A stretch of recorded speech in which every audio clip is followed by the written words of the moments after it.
Hi, I am Krishnavamsi. Today we will discuss about CSAT. మీకు తెలుసు CSAT అనేది ఇప్పుడు గేమ్ చేంజర్ అయింది ప్రతి ఒక్కరికి. నాకే కాదు, ప్రతి ఒక్కరికి గేమ్ చేంజర్ ఇది present. So the importance of CSAT అనేది నేను ఈ వీడియోలో చెప్తాను. ఒకసారి క్లియర్గా అర్థం చేసుకోండి. సీసాట్ చాలా రోల్ ప్లే చేస్తుంది. ఆల్మోస్ట్ ఇప్పుడు ప్రజెంట్ సిచ్యువేషన్ ఎలా ఉందంటే, జిఎస్లో ఆల్మోస్ట్ స్కోర్ ఎలా ఉంటున్నాయి అంటే ఒక్కలే 90+లో ఉంటున్నాయి. ఓకే, దట్టు పేపర్ టఫ్ అనిపిస్తుంది చాలామందికి. 80 to 90 ఈ రెండింటి మధ్య ఉంటున్నాయి స్కోరు. బట్ ఇన్ కేస్ సీసాట్కి వచ్చేసరికి ఇది అందరూ 50-60స్లో ఉండిపోతున్నారు, లేదా 70స్లో 50-60 బిట్వీన్ 60-70 మధ్యలో ఉండిపోయారు. సో ఈ డిఫరెన్స్ క్రియేట్ అవటం వల్ల ఏమైందంటే సీసాట్ అనేది గేమ్ చేంజర్ అయిపోయింది.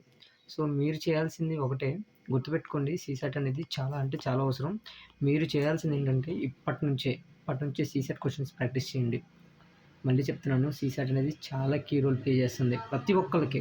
నాకే కాదు, ఎవరికనే కాదు, ప్రతి ఒక్కరికి. ఇప్పుడు ఒకవేళ రిజల్ట్ వస్తే ప్రిలిమ్స్ ఒక 1 వీక్లో వచ్చేస్తాయి అనుకుంటా. 1 వీక్ ఒక 5 డేస్లో వచ్చేస్తాయి. ప్రతి ఒక్కళ్ళు ఆశ్చర్యపోయేది ఏంటంటే, వాళ్ళ లిస్ట్లో లేకపోతే, ఆ పీడిఎఫ్ ఆ లిస్ట్లో లేకపోతే కారణం సీసాట్. నేను గ్యారంటీ ఇస్తాను దాంట్లో. నాకైనా ఎవరికైనా సీసాట్ ఇది చెక్ చేసుకోవడానికి కూడా ఒక్కొక్కరికి వణుకుతున్నారనమాట. అంటే ఆ పేపర్ కీ కూడా కొంతమంది ఒక్కొక్కళ్ళకి ఒక్కోలా ఉంటుంది. మన కోచింగ్ ఇన్స్టిట్యూషన్ వాళ్ళవి. సో ఇట్ ఫీల్స్ డిఫికల్ట్ అనమాట. అసలు మనం ప్రిడిక్ట్ చేయలేకపోతున్నాం. ఒక పర్టికులర్గా ఇది అని చెప్పలేకపోతున్నాం. ఇన్ని మార్క్స్ గెయిన్ చేయగలుగుతాము అని కూడా చెప్పలేకపోతున్నాం. అసలు పర్టికులర్గా ఇన్ని మార్క్సే వస్తాయి, ఇన్ని మార్క్సే రావు అని కూడా చెప్పలేకపోతున్నాం అనమాట. సో యావరేజ్ ఒక్కొక్కళ్ళ స్కోర్ ఎలా ఉంటుందండి సీసాట్లో ప్రెజెంట్ ట్రెండ్ నడుస్తుంది ఏంటంటే 60-70 ఉంటున్నారు. సో వాళ్ళకి క్లారిటీ ఉండట్లేదు ఇప్పుడు మెయిన్స్ ప్రిపరేషన్ స్టార్ట్ చేయాలా లేదా అనేది. సో మీరేం చేయాలంటే స్టార్టింగ్ నుంచి ఇప్పటి నుంచే మీరు కనుక ఇప్పుడు మీరు చేయాల్సింది సింపుల్. సీసాట్ ఇప్పటి నుంచే, నాకు తెలిసి సీసాట్లో క్వశ్చన్స్ ఉంటాయి నెంబర్ సిస్టమ్ దగ్గర నుంచి. ప్రతిదీ నెంబర్ సిస్టమ్ దగ్గర నుంచి basic maths up to 10th class ఉంటాయి.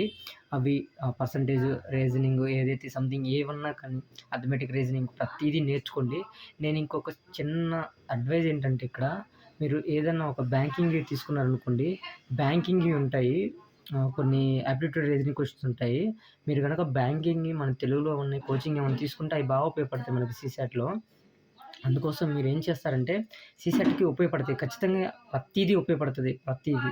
ఓకే. సీసాట్‌లో ప్రతీదీ ఉపయోగపడుతుంది. మీరు బ్యాంకింగ్ ఏమన్నా తీసుకుంటే జస్ట్ ఇక్కడికి ఇక్కడ ఏంటంటే, ఇక్కడ డైరెక్ట్ క్వశ్చన్స్ ఉంటాయి. మన బ్యాంకింగ్‌లో కానీ, లేదంటే సీజీఎల్, ఎస్ఎస్‌సి గానీ, సీజీఎల్‌లో direct question, point to the point question ఉంటుంది. బట్ ఇన్ కేస్ సీసాట్‌కి వచ్చేసరికి అలా ఉండదు. సో ఈ డిఫరెన్స్ అర్థం చేసుకొని మనకు ఉపయోగపడతాయి. అసలు ఉపయోగపడదంటూ ఏం లేదు. సో ఒకవేళ మీరు బ్యాంకింగ్ ప్రిపేర్ అవుతున్నారనుకోండి, అంటే సమ్ బ్యాకప్ ప్లాన్ కింద దాని నుంచి దీనికి సెట్ అవుద్దనమాట సీసాట్‌కి. ఓకేనా? ఐ హోప్ మీకు ఇది అర్థమైతే చాలు. ప్రతీదీ అర్థమైతే ఈ సీసాట్‌లో అనేది మీరు దేనికి ఒక్క సంవత్సరం సీసాట్ అనేది ఇబ్బంది లేకుండా క్లియర్ చేస్తే ప్రతి సంవత్సరం అదే కాన్ఫిడెన్స్ క్యారీ అవుతది.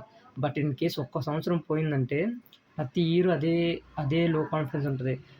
నేనే ఎగ్జాంపుల్ ఉన్నాను. లాస్ట్ టైమ్ రాసినప్పుడు నాకు కాన్ఫిడెన్స్ లేదు సీసాట్. సేమ్ మళ్ళీ అదే క్యారీ అయింది నాకు మళ్ళీ నెక్స్ట్ ఇయర్ కూడా. అంటే ఈ ఇయర్ 2025 రాసేటప్పుడు. ఇక నెక్స్ట్ టైమ్ కూడా 2026 రాసేటప్పుడు కూడా అదే క్యారీ అవ్వకూడదు. I need to bounce back అనమాట. ఇన్ కేస్ నేను ఈ ప్రిలిమ్స్ అవ్వకపోతే. నేను జీఎస్ ఫుల్ కాన్ఫిడెన్స్, అసలు నాకు డౌటే లేదు, నేను అయిపోతాను. అబోవ్ ద కట్ ఆఫ్ ఇంకెక్కువే ఉంటాను. కట్ ఆఫ్ కంటే ఎక్కువ మార్క్స్ ఉంటాయి. సో సీసాట్ అనేది మెయిన్ ప్రాబ్లమ్ అయిపోయింది. సో మీరు ఫోకస్ చేయాల్సింది కంప్లీట్‌గా ఇప్పుడు సీసాట్ మీద. ఓకే. ఎవరైతే మ్యాథ్స్ అంటే భయం ఉన్నోళ్ళో ఖచ్చితంగా మీరు 1 to 2 అవర్స్ పెట్టుకోండి. ప్రతిరోజు పెట్టుకోండి. కలిగే నష్టం కూడా ఏం లేదు. ఇలా పెట్టుకుంటే మనకి అదే సీసాట్ అనేది మనకి బ్యాకప్ ప్లాన్స్ కింద కొన్ని ఉంటాయి కదా! సీజీఎల్ అని, ఎస్ఎస్‌సి సీజీఎల్ అని, సమ్ బ్యాంకింగ్ అని, లేదంటే ఆర్ఆర్‌బీ గ్రూప్ డి అని సంథింగ్ ఏవో ఉంటాయి కదా! మన బ్యాకప్ ప్లాన్స్ కింద వాటికి ఉపయోగపడుతుంది. ఏది వేస్ట్ అవ్వదనమాట. So I hope you understand. అందుకే ఇది చేయాలని మీకు చెప్తున్నాను. ఓకే. మీకేమైనా డౌట్స్ ఉంటే కామెంట్ సెక్షన్‌లో అడగండి.